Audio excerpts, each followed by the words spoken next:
Olá, boa tarde. Meu nome é Ana Letícia e o artigo que eu escolhi fala sobre a predação e reprodução da aranhas-lobo. O acesso à informação tem efeitos diferenciais na sobrevivência masculina e feminina.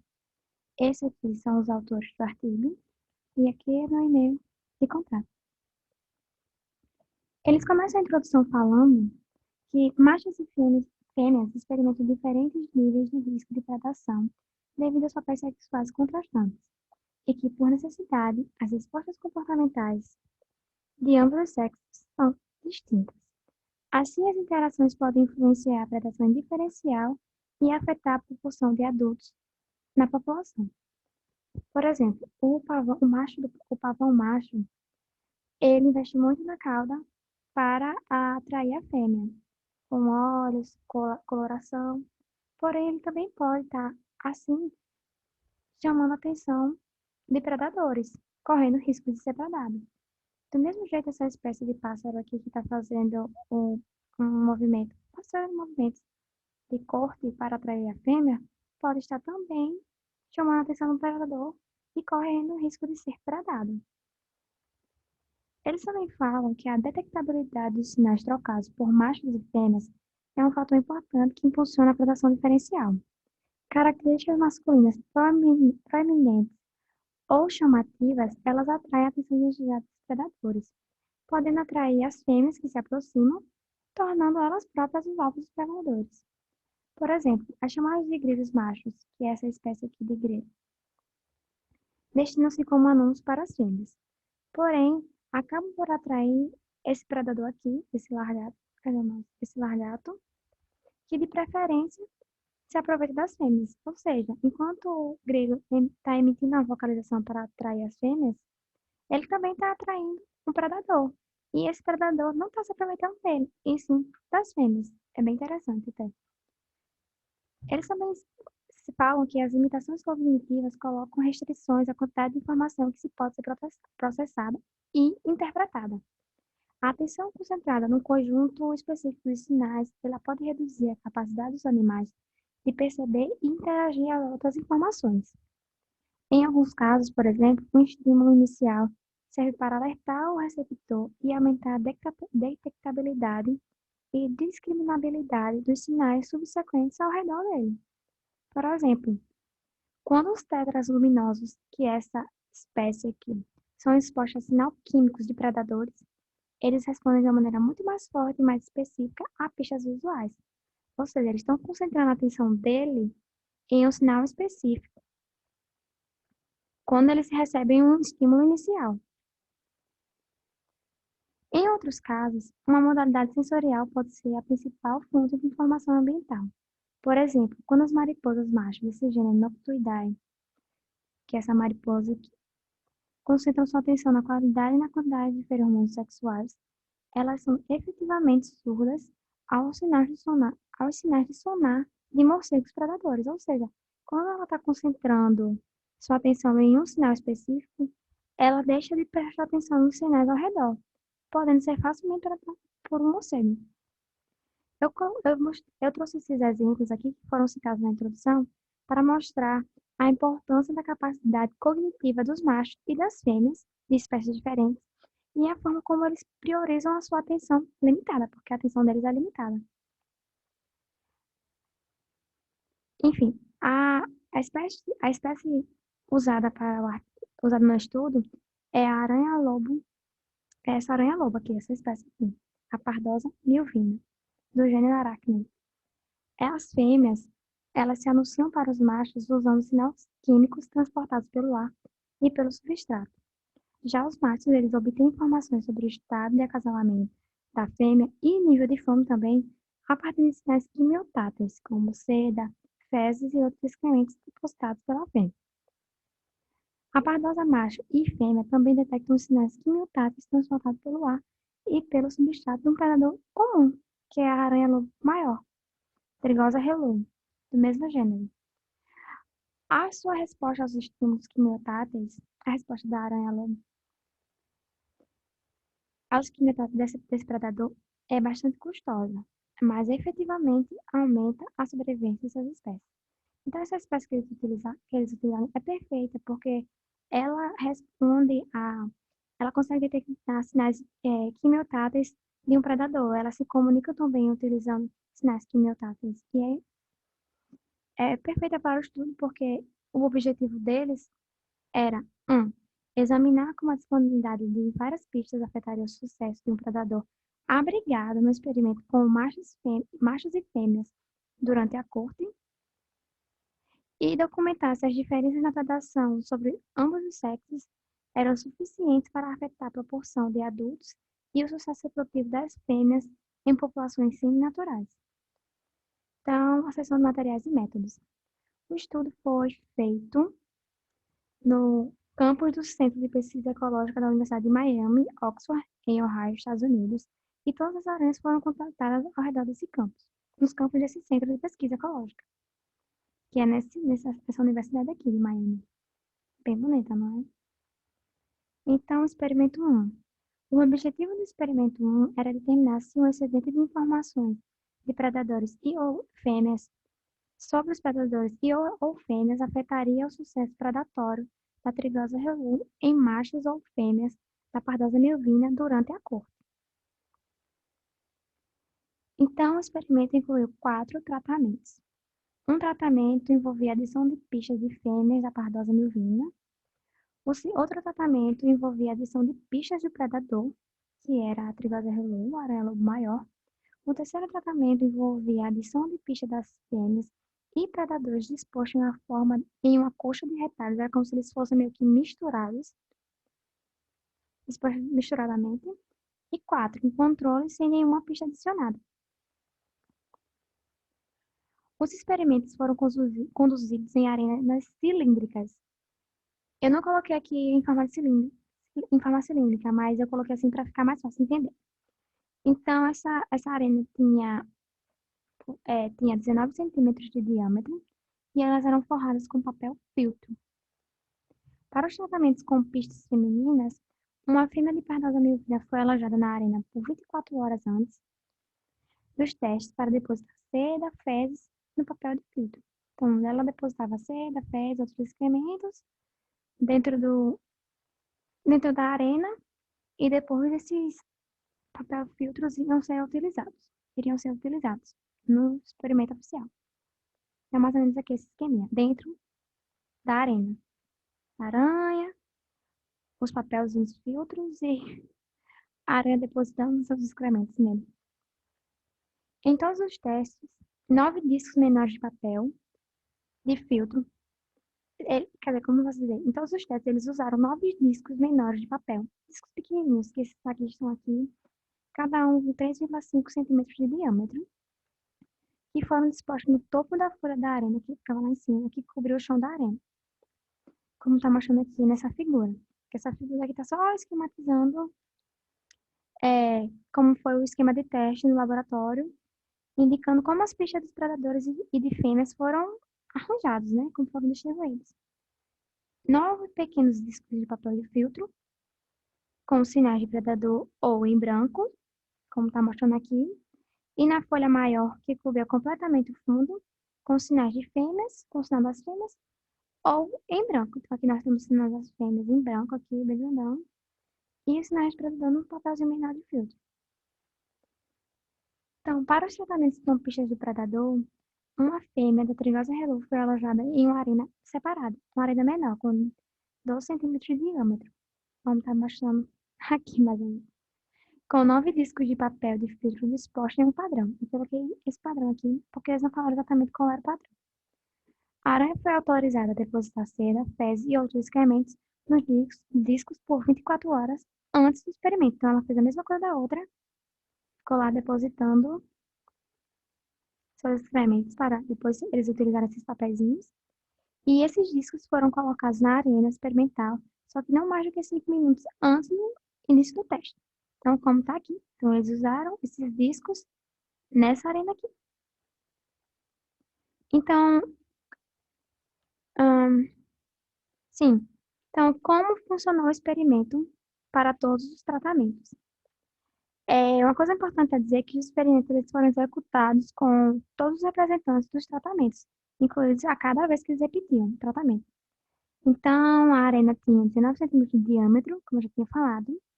Então, eles colocaram machos, deixa eu falar machos de um lado, fêmeas de outro, e colocaram um predador no centro. Teve um tempo e colocaram também as pistas, né? Os papéis de filtro, papel filtro. Teve 2 minutos para a aclimatação das espécies aqui dentro. Depois de 2 minutos, eles soltaram macho e fêmea. E 1 minuto depois, eles soltaram o predador, que é a Trigosa relui. E o experimento durou, em média, 30 minutos.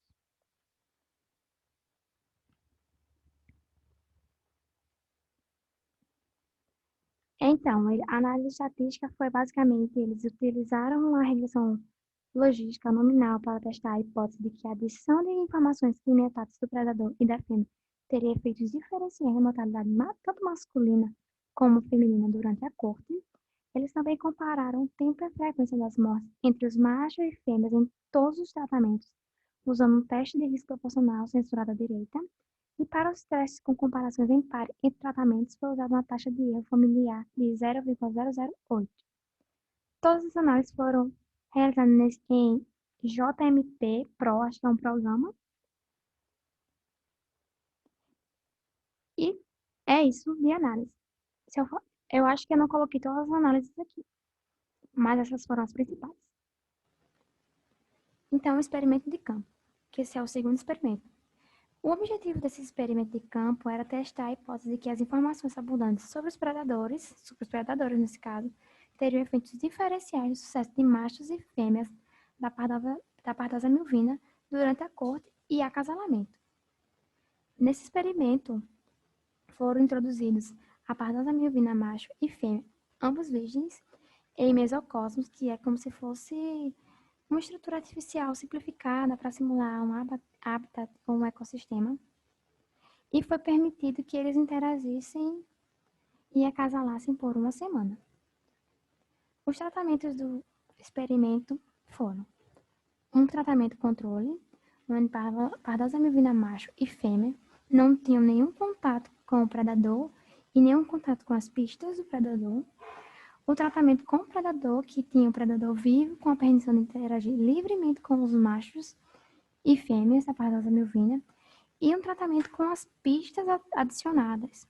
Então, nesse tratamento, nós tínhamos o predador, junto com as pistas dele próprio, introduzidas no recinto com os machos e fêmeas da pardosa milvina.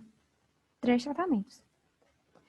O experimento de campo ele foi conduzido em 15 mesocosmos circulares de 2 metros quadrados de área e 1,6 metros de diâmetro, como eu tentei representar aqui.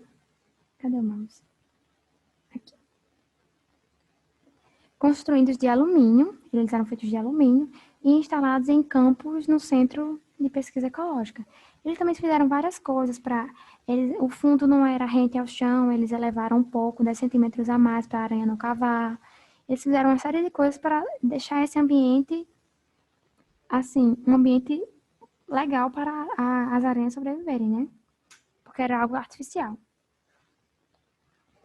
Então, para cada mesocosmo de tratamento de adição de pista, eles foram coletados pistas quimiotáteis na palha, que eles deixavam em cima de palhas, de 4 fêmeas da Trigosa relou que não estavam envolvidas no experimento. Então, as pistas foram coletadas de aranhas que não participaram do experimento.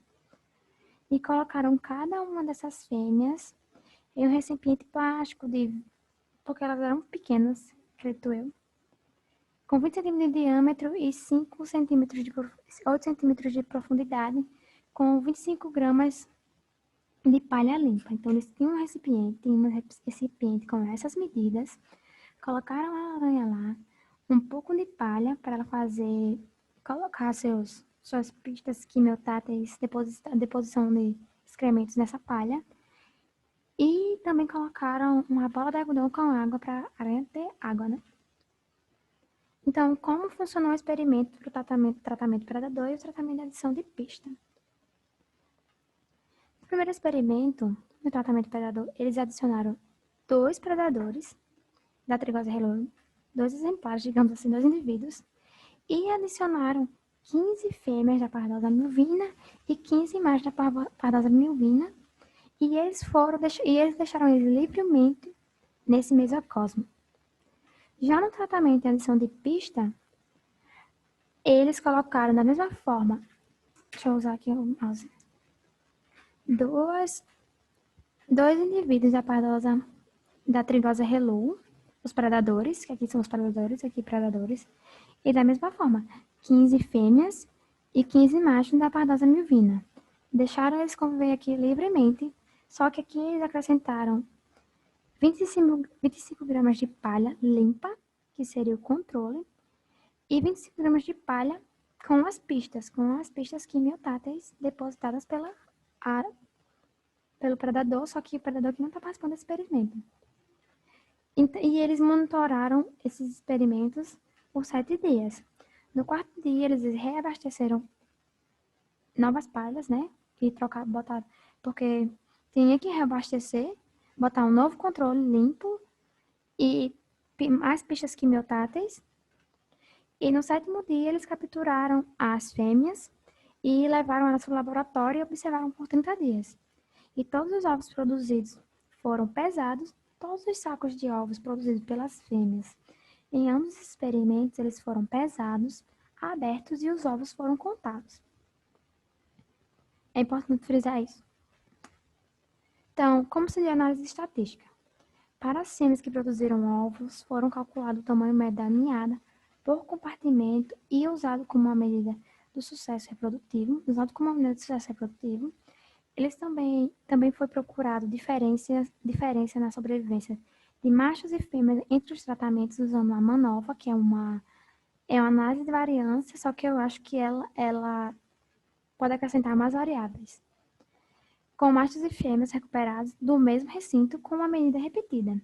Eles também avaliaram os efeitos do tratamento na sobrevivência de machos, na sobrevivência de fêmeas, na proporção sexual, no sucesso de acasalamento e tamanho médio da ninhada por compartimento. Então, eles mediram muitas coisas.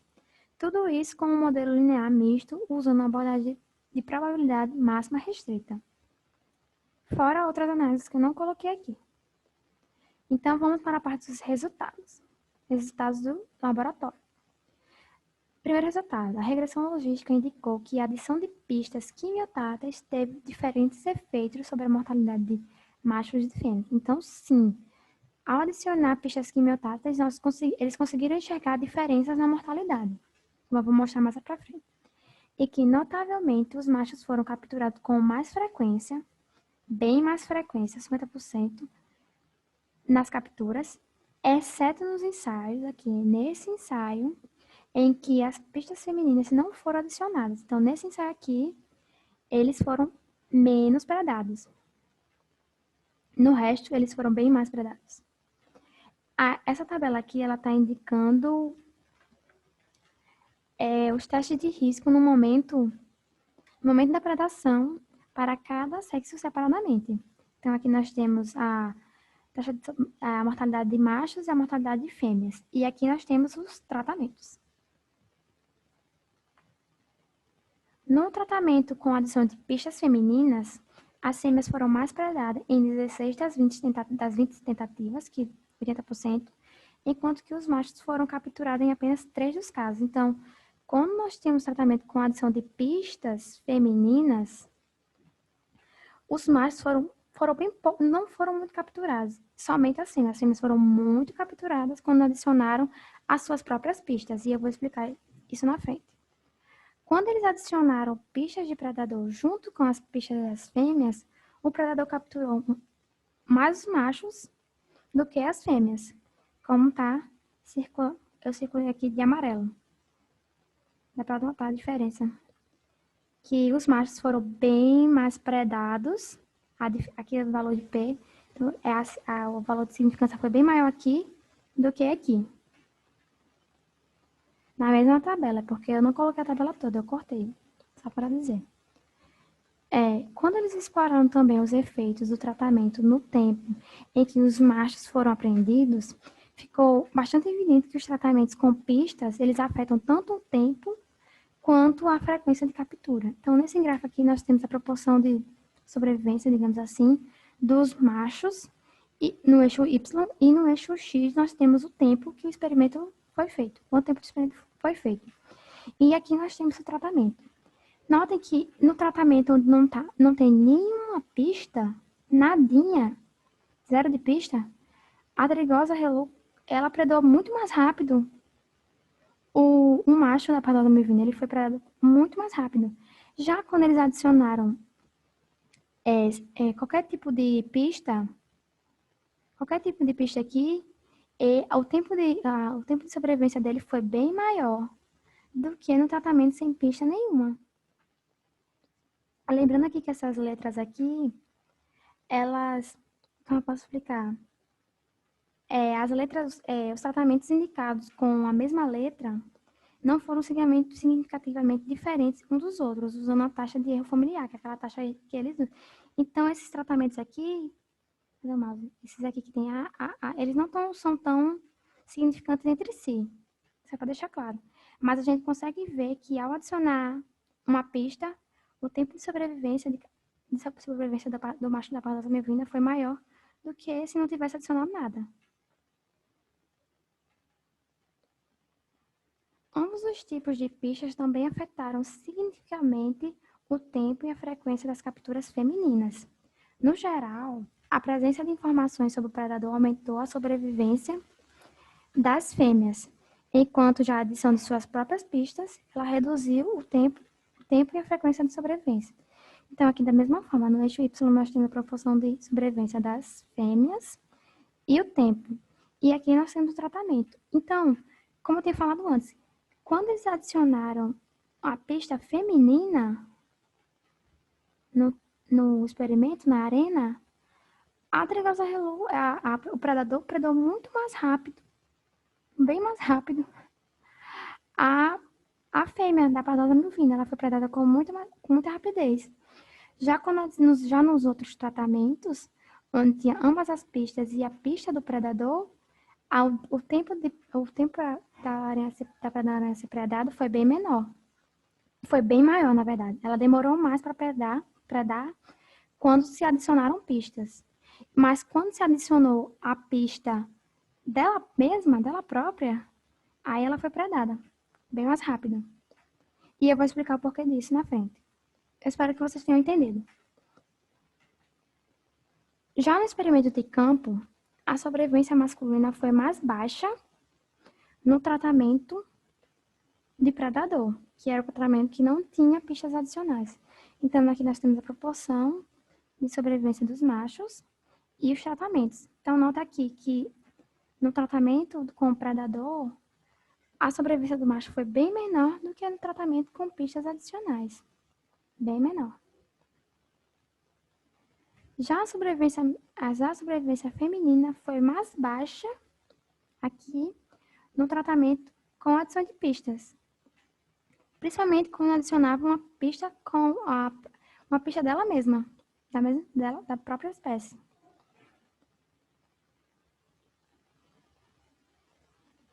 E o diferencial entre esses tratamentos mudou a razão sexual para as fêmeas no tratamento predador e para os machos no tratamento com pistas adicionais, com os predadores junto com as pistas. Então, esse gráfico aqui, ele está mostrando a proporção sexual final de adultos, conforme representado pela proporção de todos os sobreviventes do sexo masculino. Então, aparentemente, o macho sobreviveu mais quando adicionaram pistas na arena onde tinha adição de pistas do que na arena que tinha um predador.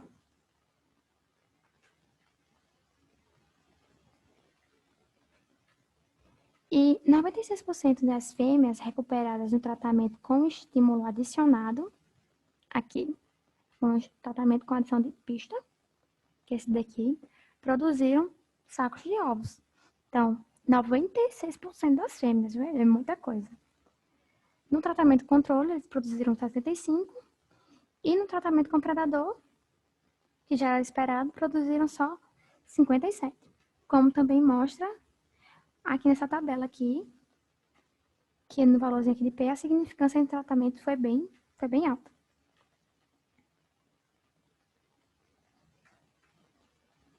Os tamanhos também das ninhadas para as fêmeas no tratamento com predador e no tratamento de adição de pista foram significativamente menores. Tu consegue ver aqui, ó. Esse gráfico aqui, ele... Nossa, que é isso?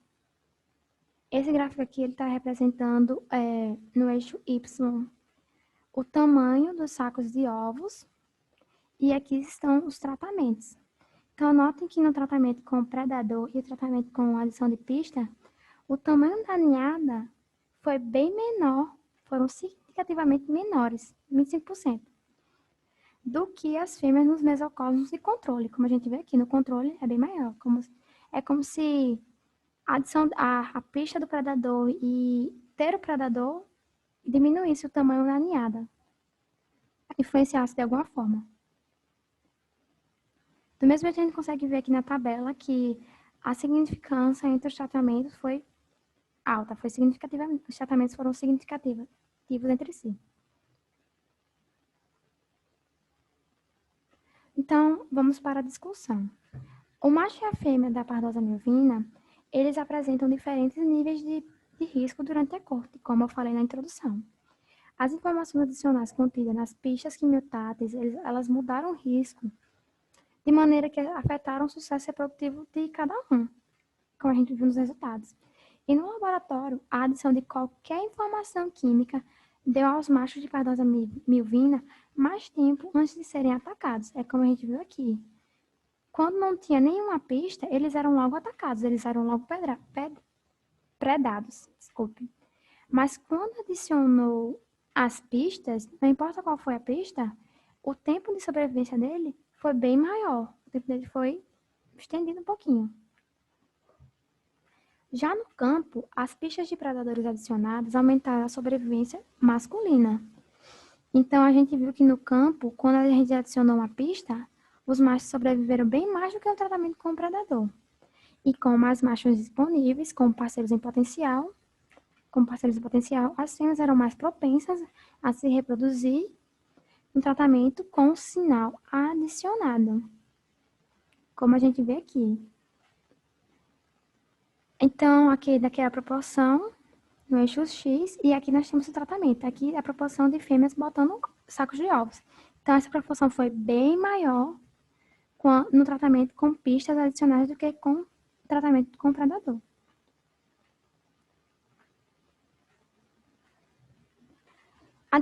Eles na discussão também falam, os autores, que existe uma hipótese de alerta que ela postula que um estímulo inicial torna os receptores mais atentos a pistas adicionais, especialmente aquelas pistas que chegam em outras modalidades sensoriais.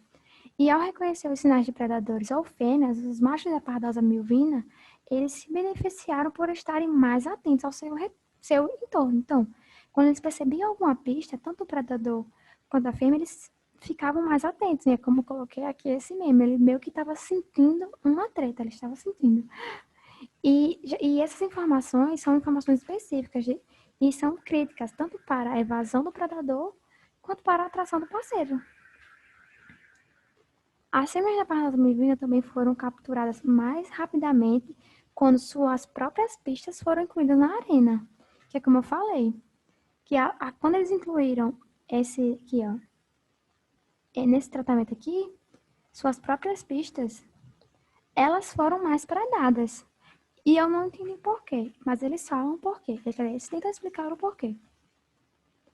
Eles falam que a trigosa hello, um predador no caso, ela detecta a presa usando essas mesmas pistas quimiotáteis pelo ar, pelo substrato. Querendo ou não, ela é da mesma espécie, então ela capta as informações da mesma forma que a aranha-lobo capta, percebe no caso. Portanto, a presença de sinais femininos da pardosa milvina provavelmente fez com que o predador concentrasse seus esforços na busca. É como se, a partir do momento que ela percebeu, ela começou a refinar a busca dela. E essa busca seria para descobrir as fêmeas diretamente ou detectar a atividade de um macho cortejador e encontrar a fêmea observadora mais fácil de pegar.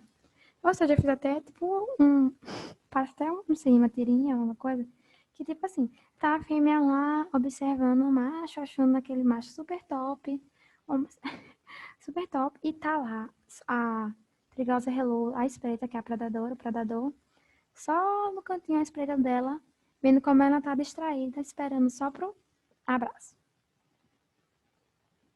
Então, a conclusão que eles chegam, que as conclusões que eles chegam pro artigo, que geralmente a gente assume que os machos com exibições conspícuas enfrentam maior risco, e de fato isso foi documentado para a espécie nesse estudo aqui, que é com um dos autores. Estudo aqui, ai meu Deus, estou só apontando com a caneta. Nesse estudo aqui, com os autores.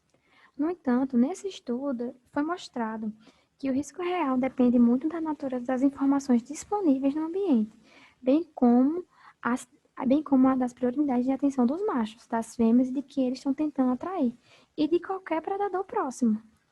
Desta forma, a informação ambiental ela pode afetar potencialmente a importância relativa da seleção natural versus a seleção sexual, na condição do sistema de acasalamento e do sucesso reprodutivo dessa espécie.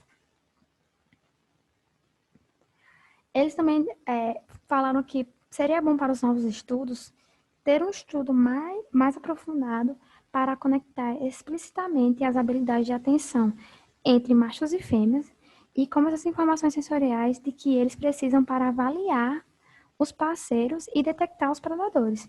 E que isso seria a chave para compreender os riscos que eles enfrentam e lançar luz sobre os processos de longo prazo que direcionam o equilíbrio entre a conspicuidade e a defesa.